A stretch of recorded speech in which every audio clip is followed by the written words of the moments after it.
In this video, I'm going to be going through Paul Copeland's Engineering Studies, The Definitive Guide, Volume 2, 3rd edition, starting on page 1. And I'm going to be using that as a jumping off point to talk about bridge development.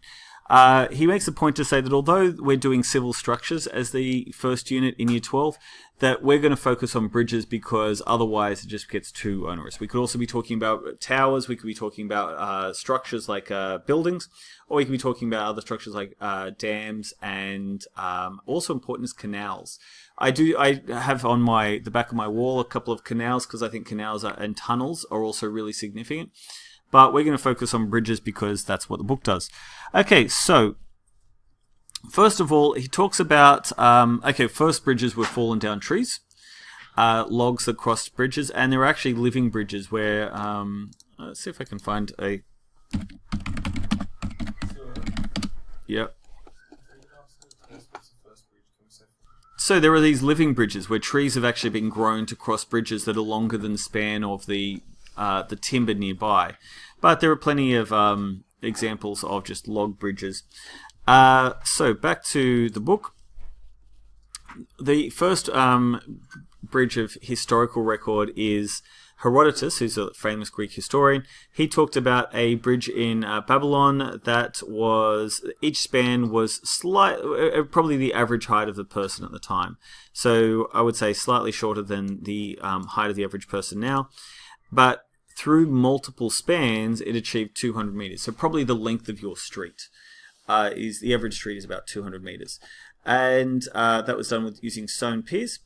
Okay, so Julius Caesar built bridges. So we know about this not through specific records, but Julius Caesar wrote a diary, and he talked about building bridges. Wooden bridges that were part of his campaign against the Gauls. And they were 550 meter bridges with 50 spans. So they were built very, very quickly by a very efficient Roman military force.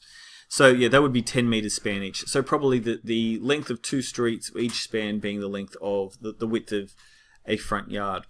Okay, so what I'm going to go to now is I'm going to show you this thing on Wikipedia, which I think I like. So it talks about these spans and compares to scale some significant bridges. So significantly after Julius Caesar was another emperor called Trajan, and he built a bridge in Romania that is, I think, the longest bridge of ancient times that's still standing. So it's lots of little spans, but it still has significant length. If we go to my summary, I have so the Babylonian bridge that is mentioned by Herodotus. We have the oldest Roman bridge that's still around is the Ponte Rotto, and that's a picture of the Ponte Rotto there. After that, we have the Trajan Bridge, which we saw in here. So the Trajan Bridge is this brown one. So we have sketches of Trajan's bridge, and we have parts of it that have been preserved for a 2,000-year-old bridge. Continuing there, we have the Nani Viaduct, the longest Roman bridge that is on record. So the Nani Viaduct, or the Ponte d'Augusto, Augustus's bridge. Augustus was the emperor the first emperor. He followed Julius Caesar. The original London Bridge. So by the time we get to the original London Bridge, the Roman technology had disappeared, and the bridges were now less efficient. So if we use the example of the original London Bridge, it impeded water flow. What that means is that water traffic. So that ships that would want to move up the Thames couldn't get under the smaller arches. It's important to identify that the London Bridge is now actually in Arizona, and that it's different to Tower Bridge. Continuing on, okay, so we have the Yunnan wrought iron bridges. So these are the I don't know if I have one from Yunnan, but I have these ones are in Tibet, and so these are very long suspension bridges. And for a time, these chain bridges were the longest bridges in the world. Okay, so we'll go back to Copeland, and he talks about Palladio in 1570. He had developed a Truss Girder bridge. So here we have some examples of Palladio's timber trusses, and eventually the trusses were developed by James Warren.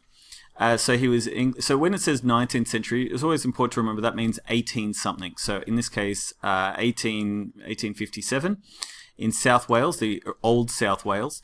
And so these were used for the trains by railway engineers. And so we'll just have a quick look at a Warren Truss. So that's an example. It's not the Warren Truss, but it is an example of an early Warren Truss. Not to be confused with this guy. Okay, so we'll keep going back to the book. We've got in America, it was that the truss gained a lot of popularity, especially as the railways. So the transcontinental railway, so the Trans-American railway. So when they tried to build from the east coast of America to the west coast of America, by trains. This explaining that it was light enough to be used by trains. It was efficient enough to be used by trains.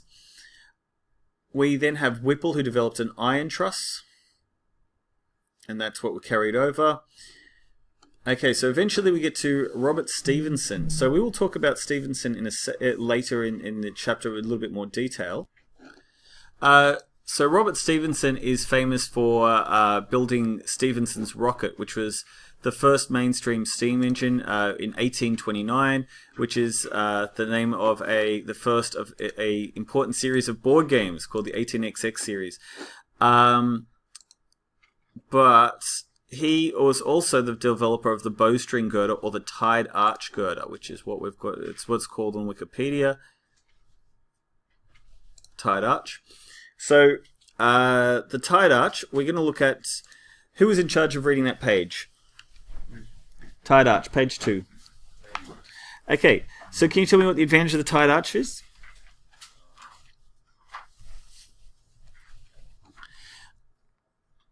It's to do with the forces. Go. The bridge carried no lateral thrust, only vertical forces. Yeah, so the nature of the bridge, because it's tied, so what we don't have any force going down.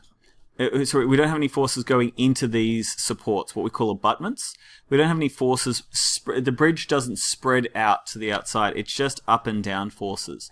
So that's the advantage of the bowstring girder. It's also a disadvantage if you have strong abutments. So when we look at the best examples of... so the longest arch bridge in the world, which... I'm not going to try and pronounce again. Chao Tianmen Bridge in China is the largest arch bridge.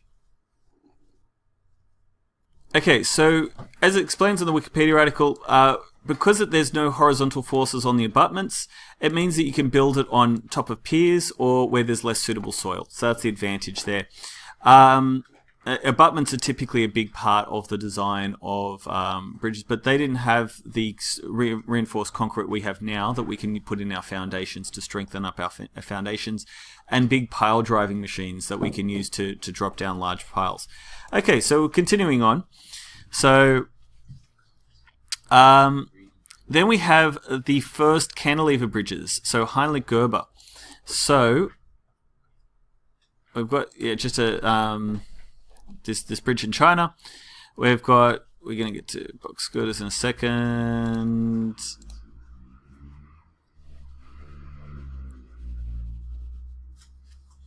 Okay, cantilever bridges. Okay, so cantilever bridges, the design of... Oh, okay. I should have... Yeah, okay. So we have these first bridges, built by, what's his name? Heinrich Gerber, and over the River Main, which I think is near Frankfurt. And then we had large-scale ones. So they've jumped to the fourth bridge. But so the Niagara Cantilever Bridge is the one I have on my slides. So we'll go through. So we've got Palladio's first truss. We've got the Rialto. So the Rialto, when I'm jumping back here, I hope that's not too annoying. So we have the Rialto. I talked about that in the other video. So that was the return, in the summary, with a return to Roman-style arches. Not long after that, we have the Pont Neuf. We have Iron Bridge, which we're going to talk about soon. Then we've got the Finley Suspension Bridge. We've talked about the Finley Suspension Bridge. We've talked about the Warren Truss. We haven't talked about the Menai Suspension Bridge, but that's a famous bridge. Because there's a big bridge near Menai in New South Wales, it's funny that when you want to try and find that, so that's near the Bangor Bypass, which is a big and significant bridge. It has because I'm speaking about it, I probably won't remember to look at it later. So the Bangor Bypass.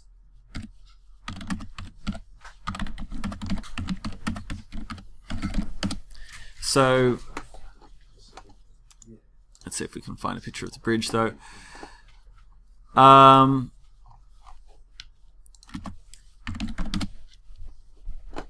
So that was the first bridge that I walked over when it was being opened, so the Waniora River Bridge. I think the reason why that's significant is because it's got the biggest turning radius of a bridge. So I think that's the thing that makes it significant is it's a curved bridge.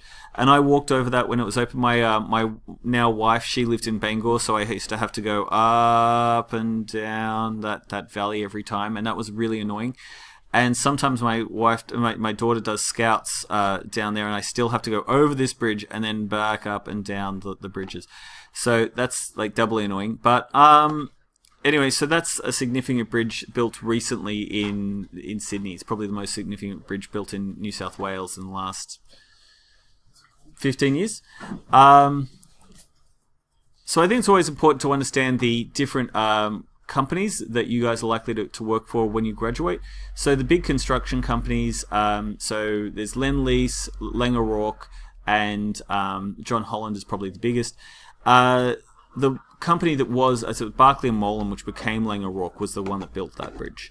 Okay, so when people talk about the Menai Bridge, though, they're talking about the one in England. I think it might be in Wales. It's the one in UK. The Menai Suspension Bridge, and that was a significant bridge. It is in Wales. There we go, near Ainsley. So Ainsley is an island off Wales, and I think that's where Prince William lives. Okay. So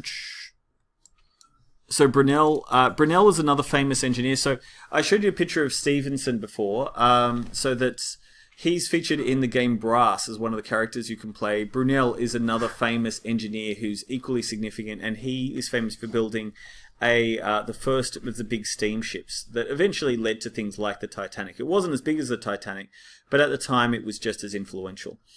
So we have Whipple's Iron Truss, so the first Iron Truss, and we just brushed over that pretty quickly. But so what Whipple did was Whipple was the first person to actually do calculations to figure out internal forces, and modern engineering just simply wouldn't be anywhere near what it is today without that technology. So we have the Bowstring Girder, which was, I don't know if it was developed by, but certainly influenced by or utilized by Stephenson, so of Stephenson's rocket fame. The Britannia Bridge,